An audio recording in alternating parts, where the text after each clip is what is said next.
2 പതിറ്റാണ്ടിലേറെയായി തുടരുന്ന സിനിമാ കരിയറിൽ നയൻതാരയ്ക്ക് ലഭിച്ച സൂപ്പർ ഹിറ്റുകൾ ഏറെയാണ്. ഒന്നിനു പിറകെ ഒന്നായി ഹിറ്റുകളുമായി നയൻതാര തമിഴിലും തെലുങ്കിലും തരംഗമായി കാലമുണ്ടായിരുന്നു.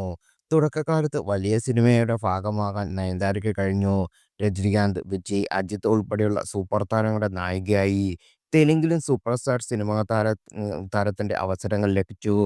നയൻതാര വേണ്ടെന്ന് വെച്ച ചില സിനിമകൾ പിന്നീട് വലിയ ഹിറ്റായി മാറിയിട്ടുണ്ട്. ഇതിലൊന്ന് രാജമൗലി ചിത്രം ബാഹുബലിയാണ്. 2 ഭാഗങ്ങളായി പുറത്തിറങ്ങിയ ബാഹുബലിയിൽ പ്രഭാസ്, അനുഷ്ക ഷെട്ടി എന്നിവരാണ് പ്രധാന വേഷങ്ങൾ ചെയ്തത്. അനുഷ്കയുടെ റോളിലേക്ക് രാജമൗലി ആദ്യം പരിഗണിച്ചത് നയൻതാരയായിരുന്നു എന്നാണ് റിപ്പോർട്ടുകൾ. എന്നാൽ താരം ഈ ഓഫർ നിരസിച്ചു. വലിയ പ്രോജക്റ്റാണ് ബാഹുബലി. 2 വർഷത്തേക്കുള്ള ഡേറ്റാണ് രാജമൗലി ചോദിച്ചത്.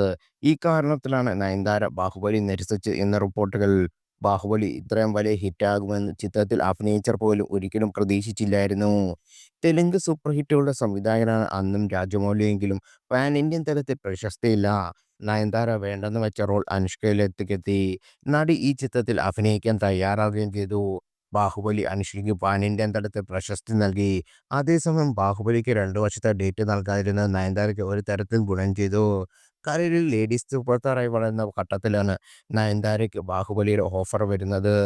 അന്ന് പക്ഷേ ബാഹുബലി ചെയ്തിരുന്നെങ്കിൽ പല സിനിമകളും നയൻതാരയെ ഒഴിവാക്കേണ്ടി വന്നേനെ. സാമ്പത്തികമായും ഇത് താരത്തിന് നഷ്ടമായേനെ. നയൻതാരയ്ക്ക് പുറമെ ശ്രീദേവിയും ബാഹുബലിയിൽ അഭിനയിക്കേണ്ടതായിരുന്നു. രമ്യ കൃഷ്ണൻ ചെയ്ത റോളിലേക്ക് ആദ്യം ശ്രീദേവിയെ പരിഗണിച്ചു. എന്നാൽ ഈ കാസ്റ്റിംഗ് നടന്നില്ല. നയൻതാരയ്ക്ക് മറ്റു പല ഹിറ്റ് സിനിമകളും ഇത്തരത്തിൽ നഷ്ടപ്പെട്ടിട്ടുണ്ട്. തമന്ന നായികയെത്തിയ പയ്യ ആണ് ഇതിലൊന്ന്.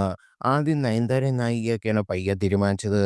എന്നാൽ പിന്നീട് ആദ്യം പറഞ്ഞ പ്രതിഫലം കുറഞ്ഞു എന്ന സാഹചര്യം വന്നപ്പോൾ നയൻതാര പയ്യയിൽ നിന്ന് പിന്മാറി. പകരം തമന്ന എത്തുകയും ചെയ്തു. തമന്നയെങ്കിൽ തമിഴകത്ത് വഴിത്തിരിവായ സിനിമയാണ് പയ്യ.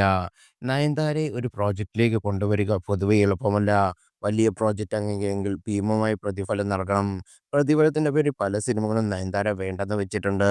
വനശങ്കര വരപ്രസാദ ഗാരു നയൻതാരയുടെ ഒടുവിൽ പുറത്തിറങ്ങിയ സിനിമ. ചിരഞ്ജീവി നായകനായി എത്തിയ ചിത്രം മികച്ച വിജയം നേടി. 10 കോടിയോളമാണ് നയൻതാര ചിത്രത്തിന് വാങ്ങിയ പ്രതിഫലമെന്ന് പുറത്തുവരുന്ന റിപ്പോർട്ടുകൾ.